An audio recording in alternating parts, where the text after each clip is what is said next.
इस कार्यक्रम के प्रायोजक हैं रायपुर होम्स। शेयर मार्केट में शुक्रवार को ऊंचे लेवल से बिकवाली का दबाव देखने को मिला और सुबह जिस लेवल पर बाजार खुला वहीं लेवल उसका डे हाई रहा। निफ्टी में कारोबार शुरू होने के 5 मिनट बाद ही 120 अंकों की गिरावट रही। इसके बाद बाजार दिन भर कमजोर ही रहा और कोई भी सपोर्ट लेवल एक्टिवेट होता नहीं दिखाई दिया।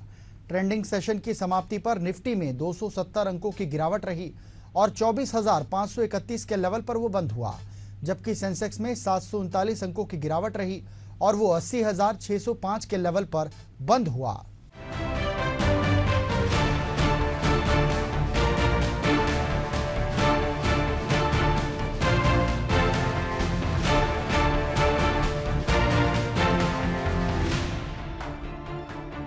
Multibagger airline spice jet limited के शेयर शुक्रवार को अच्छी खासी बढ़त लेकर कारोबार कर रहे हैं।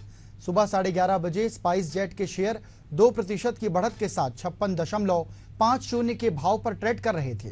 पिछले 5 ट्रेंडिंग सेशन में ये स्टॉक 7% तक बढ़ चुका है। स्टॉक में फ्रेश कैपिटल जुटाने की संभावना है। Spice jet stock retail investor के बीच काफी चर्चित है।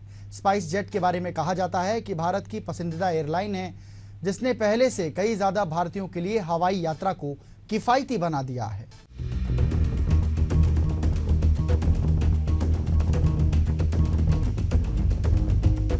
स्पाइस जेट एक प्रमाणित एयरलाइन है जो बोइंग 737 और Q400 के बेड़े का संचालन करती है और उड़ान या क्षेत्रीय संपर्क योजना के तहत कई दैनिक उड़ानें संचालित करने वाली देश की सबसे बड़ी क्षेत्रीय कंपनियों में से एक है। एयरलाइन के ज्यादातर बेड़े में स्पाईमैक्स की सुविधा है, जो भारत में सबसे ज्यादा जगह वाली इकोनॉमी क्लास सीटिंग है। स्पाइस जेट लिमिटेड ने बताया कि कंपनी के निदेशक मंडल की बैठक 23 जुलाई 2024 को होगी, जिनमें अन्य बातों के साथ साथ सेबी के प्रावधानों के तहत योग्य संस्थागत प्लेसमेंट के माध्यम से योग्य संस्थागत खरीदारों को पात्र प्रतिभूतियां जारी करके नई पूंजी जुटाने पर विचार और अनुमोदन किया जाएगा। तिमाही नतीजों के अनुसार कंपनी ने फाइनेंशियल ईयर 2024 में 1738 करोड़ रुपए की नेट सेल दर्ज की।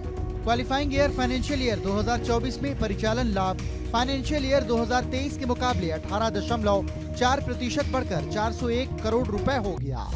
कंपनी ने फाइनेंशियल ईयर 2024 में 126 करोड़ रुपए का नेट प्रॉफिट दर्ज किया, जबकि फाइनेंशियल ईयर 2023 में उसे 6.22 करोड़ रुपए का शुद्ध घाटा हुआ था।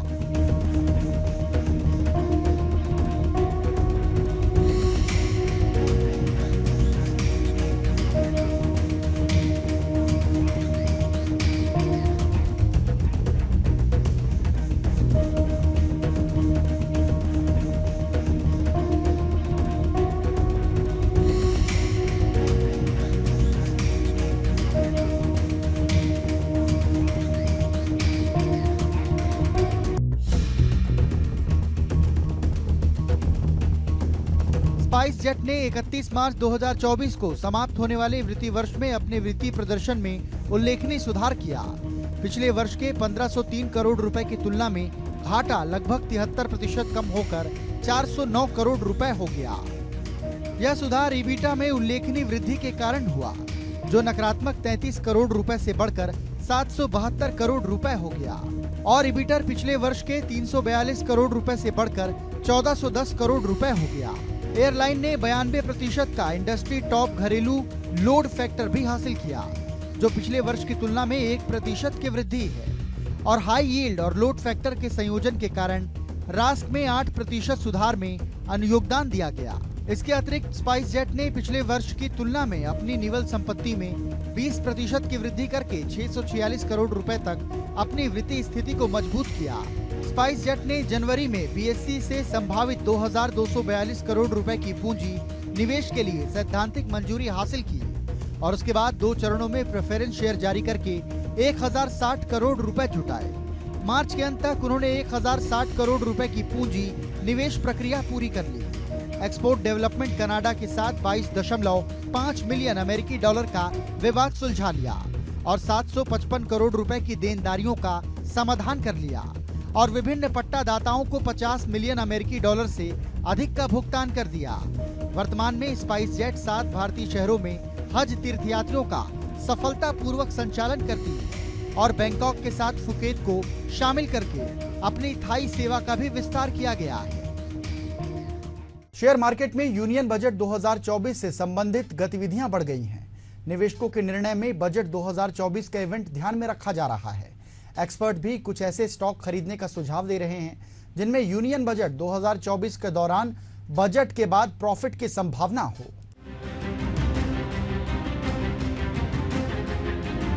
यूनियन बजट 2024 के मद्देनजर कुछ रेलवे पीएसयू स्टॉक रडार पर हैं, जिनमें से एक है आईआरसीटीसी। इस स्टॉक की खासी चर्चा है और एक्सपर्ट इसे खरीदने की सलाह दे रहे हैं। आईआरसीटीसी के शेयर शुक्रवार को 1.80% की गिरावट के बाद 992 रुपए के लेवल पर ट्रेड कर रहे थे। एएमयू कैपिटल के राजेश अग्रवाल ने आईआरसीटीसी के शेयर खरीदने की सलाह दी। उन्होंने कहा कि ये स्टॉक न केवल बजट 2024 की घोषणाओं के बाद बल्कि बजट पेश होने के बाद भी तेजी में रह सकता है। उन्होंने इस स्टॉक पर बुलिश नजरिया पेश किया। आईआरसीटीसी पर राजेश अग्रवाल ने कहा कि उनके बिजनेस ने सभी सेगमेंट पर अच्छा परफॉर्मेंस किया। टूरिज्म, टिकट बुकिंग, कैटरिंग में वे अच्छा कर रहे हैं। कंपनी के रिसीवेबल डेज में कमी आई है, जिससे रेलवे से उनके रेवेन्यू अब जल्दी आने लगे। राजेश अग्रवाल ने बताया कि आईआरसीटीसी का बिजनेस एक्सपेंशन हो रहा है, जो उसे लॉन्ग टर्म में फायदा देगा।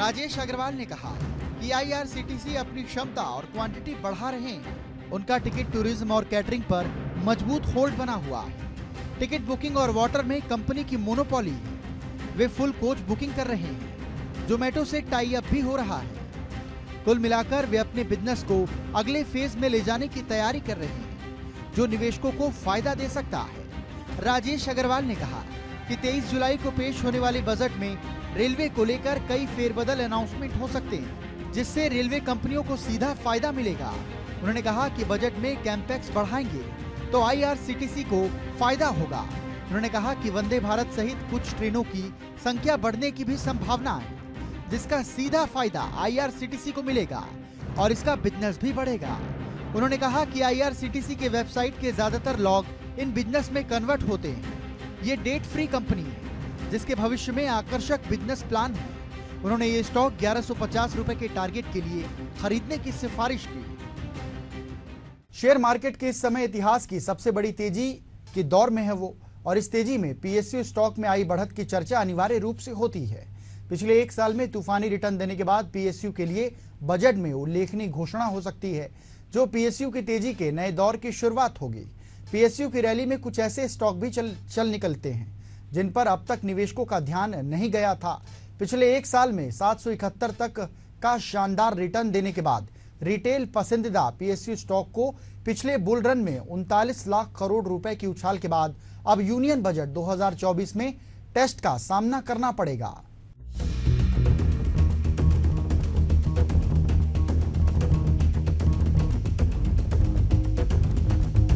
कैपेक्स में बढ़ोतरी से कई सरकारी कंपनियों को बड़ा लाभ मिल सकता है। वहीं वित्त मंत्री निर्मला सीतारमण कम फ्लोट वाले पीएसयू स्टॉक में कुछ हिस्सेदारी बेचने का विकल्प भी चुन सकती है, जिससे सप्लाई बढ़ेगी और कीमतों पर दबाव कम होगा। एचडीएफसी सिक्योरिटीज के रिटेल रिसर्च हेड दीपक जसानी ने कहा कि सरकार कम फ्लोट वाले पीएसयू स्टॉक में कुछ हिस्सेदारी बेचने की अपनी मंशा की घोषणा कर सकती है, क्योंकि वे वैल्यूएशन बबल देख रहे हैं। हालांकि विनिवेश लक्ष्य में बड़ी बढ़ोतरी नहीं की जा सकती। पीएसयू स्टॉक में निवेशकों के लिए ऑफर फॉर सेल की संभावना है। हमेशा से ही चिंता का विषय वो रही है, क्योंकि हिस्सेदारी बिक्री से बाजार में शेयरों की सप्लाई बढ़ जाती है, जिसका शेयर कीमतों पर नेगेटिव असर डालता है। बाजार के अंदरूनी सूत्रों के अनुसार बजट में कम फ्री फ्लोट कंपनियों में हिस्सेदारी बेचने से संबंधित कुछ घोषणा हो सकती है, ताकि तेजी वाले बाजार का फायदा उठाया जा सके। कोटक इंस्टीट्यूशनल इक्विटीज ने एक नोट में कहा बाजार में तेजी और पीएसयू कंपनी की मांग को देखते हुए सरकार को हिस्सेदारी बिक्री में आक्रामक होना चाहिए, भले ही रणनीति बिक्री निजीकरण राजनीतिक रूप से स्वीकार्य हो।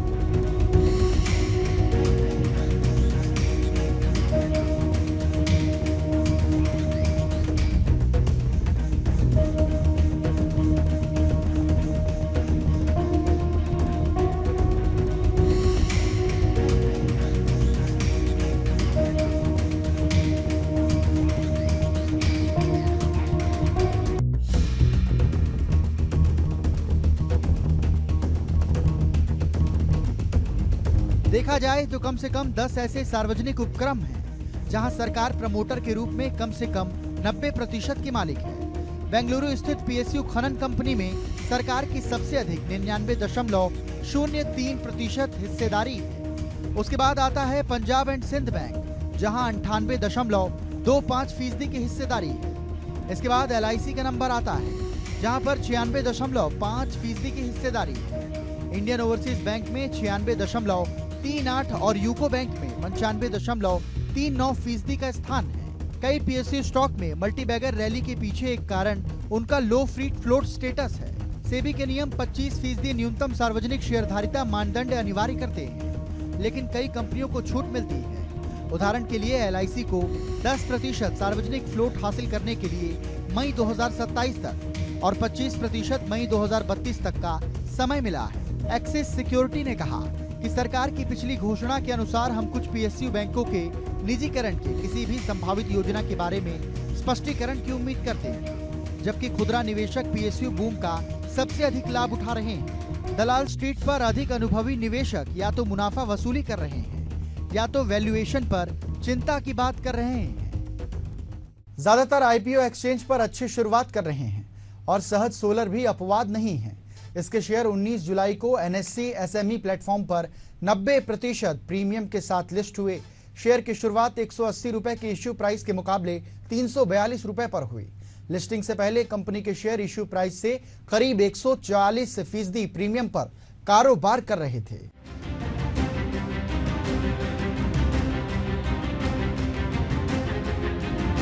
सहज सोलर के 52 करोड़ रुपए के SME IPO को सभी श्रेणियों में मजबूत मांग के चलते करीब 507 गुना सब्सक्राइब किया गया। रिटेल कैटेगरी में 535 गुना, NII कैटेगरी में 862 गुना और QIB कैटेगरी में 214 गुना सब्सक्रिप्शन इस इशू को मिला। IPO पूरी तरीके से 29.2 लाख शेयरों की इक्विटी बिक्री है। पब्लिक ऑफर से प्राप्त शुद्ध आय का उपयोग कार्यशील पूंजी आवश्यकताओं और अन्य सामान्य कॉर्पोरेट उद्देश्यों के लिए किया जाता है। वर्ष 2010 में स्थापित सहज solar limited renewable energy solution provider company है। अहमदाबाद, गुजरात में कंपनी की PV मॉड्यूल मैन्युफैक्चरिंग फैसिलिटी स्थित है। कंपनी की स्वचालित विनिर्माण सुविधा भारत और विदेशों में विभिन्न सौर परियोजनाओं के लिए मोनो और पॉलीक्रिस्टलाइन PV मॉड्यूल प्रदान करती है। ये मोनो PERC, पैसिवेटेड एडमीटर और रियल कॉन्ट्रैक्ट मॉड्यूल भी बनाती है।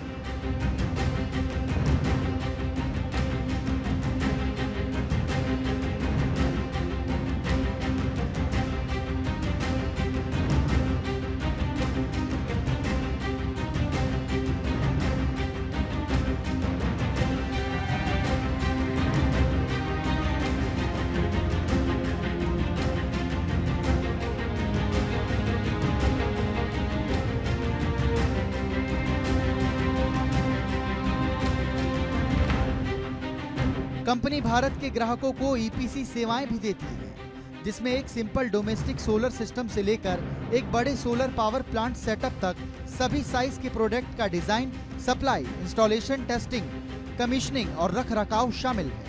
भारत ने 2022 में लगभग 14 GW सौर क्षमता जोड़ी, जिससे ये सबसे अधिक वार्षिक क्षमता वृद्धि वाला वर्ष बन गया। दिसंबर 2022 के अंत में भारत की संचयी और सौर स्थापनाएं 63.5 GW थी, जिससे स्थापित सौर क्षमता के मामले में दुनिया का 5वां सबसे बड़ा देश बन गया। मार्च 2024 को समाप्त वर्ष के लिए कंपनी ने 201 करोड़ रुपए का कुल राजस्व और 13.16 करोड़ रुपए का शुद्ध लाभ कमाया। कुंवर जी फिनस्टॉक ने इस मुद्दे के प्रमुख प्रबंधक के रूप में काम किया और केफिन टेक्नोलॉजीज रजिस्ट्रार थे। Two wheeler manufacture company Bajaj auto का शेयर गुरुवार को कारोबारी सत्र में 0.95% की गिरावट के साथ 9,626 रुपए के लेवल पर कारोबार करके बंद हुआ। गुरुवार के सत्र में बजाज ऑटो शेयर के 11:30 बजे पर 3% से अधिक शेयर गिर गए थे, जिस वजह से शेयर 9,336 रुपए के लो लेवल पर पहुंच गया था। हालांकि बाद में शेयर ने रिकवरी दिखाते हुए क्लोज हुआ। बजाज ऑटो ने बीते गुरुवार को फाइनेंशियल ईयर 2025 के जून क्वार्टर रिजल्ट को पेश किया था।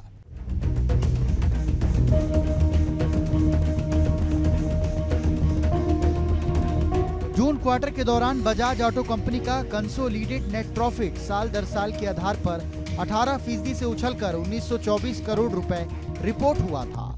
बीते जून क्वार्टर के दौरान बजाज ऑटो कंपनी का कंसोलिडेटेड रेवेन्यू फ्रॉम ऑपरेशन साल दर साल के आधार पर 16% से बढ़कर 11,932 करोड़ रुपए पर रिपोर्ट हुआ था। फाइनेंशियल ईयर 2024 के जून क्वार्टर में ये 10,312 करोड़ रुपए पर रिपोर्ट हुआ। जून क्वार्टर के दौरान बजाज ऑटो का प्रॉफिट आफ्टर टैक्स 3.4% से गिरकर 2,011 करोड़ रुपए दर्ज हुआ। बजाज ऑटो के जून क्वार्टर रिजल्ट बाद बाजार की ब्रोकरेज फर्म ने अपने फ्रेश रेटिंग और टारगेट को जारी कर दिया।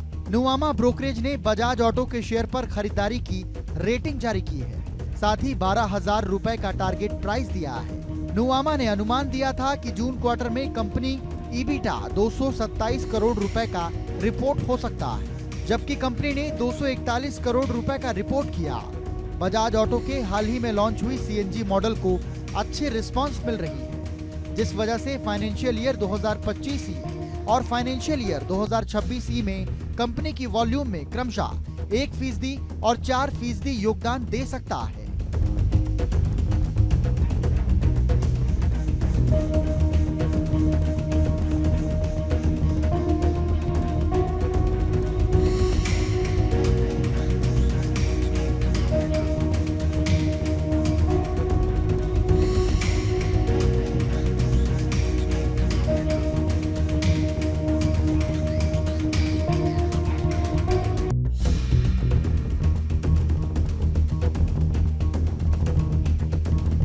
जीएम फाइनेंशियल ब्रोकरेज ने बजाज ऑटो के शेयर पर खरीदारी की रेटिंग के साथ 11,000 रुपए का टारगेट प्राइस दिया। जून क्वार्टर के दौरान कंपनी का ईबिटा मार्जिन 20.2 पर था, जो ब्रोकरेज के अनुसार लगाए गए अनुमान के मुताबिक था। साल दर साल के आधार पर 130 बीपीएस के आधार पर इम्प्रूवमेंट देखने को मिली, जिसकी वजह से कंपनी के फेयरवेल मिक्स प्रोडक्ट लागत में कटौती के प्रयास और पीएलआई इंसेंटिव थे। बजाज ऑटो के शेयर पर ब्रोकरेज नोमुरा ने खरीद की रेटिंग देते हुए शेयर पर 10,926 रुपए का टारगेट दिया। ये टारगेट पहले 10,207 रुपए था। कंपनी का जून क्वार्टर मार्जिन अनुमान के करीब था। कंपनी से आगे एक्सपोर्ट में भी और इम्प्रूवमेंट जारी रखने की संभावना दिखाई जा रही है। ब्रोकरेज के लिए टू व्हीलर सेगमेंट में Bajaj auto top pic share के तौर पर बनी हुई है। सीएलएसए ने बजाज ऑटो के शेयर पर अंडर परफॉर्म की रेटिंग जारी करते हुए अपने टारगेट प्राइस को 6,889 रुपए से बढ़ाकर 7,000 रुपए का टारगेट रुपए कर दिया। जून क्वार्टर के दौरान कंपनी का ईबिटा मार्जिन लगाएगी अनुमान से अधिक था। कंपनी के हाल ही में लॉन्च हुए मोटरसाइकिल की वजह से मोटरसाइकिल सेगमेंट में कंपनी की मार्केट हिस्सेदारी भी बढ़ने की उम्मीद है। देश भर में तेजी से चेतक और ट्रायम्फ के स्टोर बढ़ रहे हैं। हाल ही में कंपनी ने सीएनजी बाइक 125 एक नया लॉन्च किया है। शेयर मार्केट में बजट 2024 से पहले स्टॉक स्पेसिफिक एक्शन देखने को मिल रहा है। ब्रोकरेज हाउस यूनियन बजट 2024 को ध्यान में रखते हुए स्टॉक खरीदने की सिफारिश कर रहे हैं। हालांकि बजट पेश होने के बाद अब ज्यादा दिन बचे नहीं हैं, लेकिन ब्रोकरेज हाउस की नजर large cap PSU stock Indian oil natural gas corporation limited यानी ओएनजीसी पर पड़ी हुई है।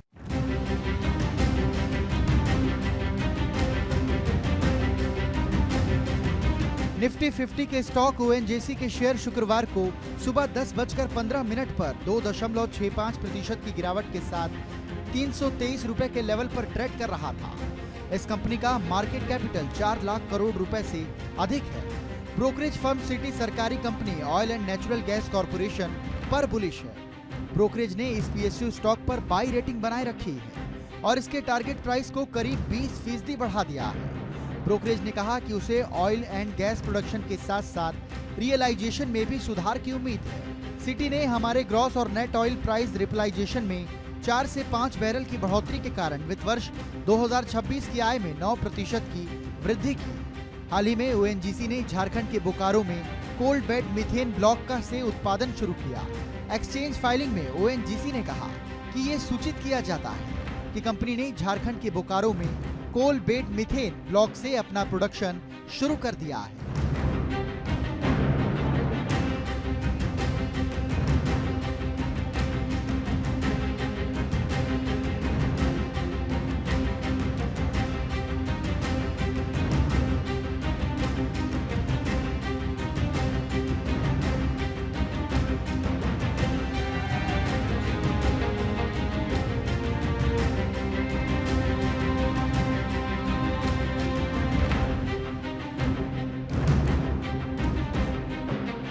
कंपनी ने एक बयान में कहा कि ये एक साधारण शुरुआत है और शुरुआती प्रोडक्शन 1,70,000 SCMD का है। चालू वित्त वर्ष के अंत में इसके 3 लाख SCMD तक पहुंचने की उम्मीद है।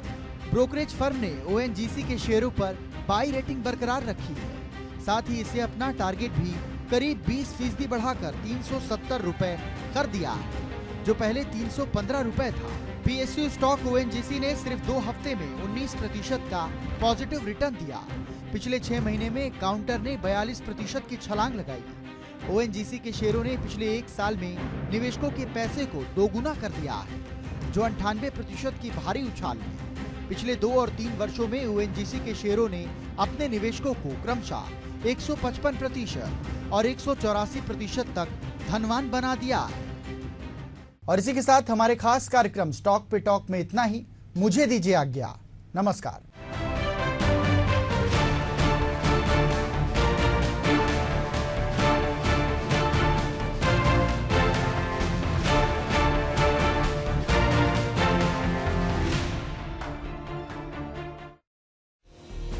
इस कार्यक्रम के प्रायोजक हैं रायपुर होम्स।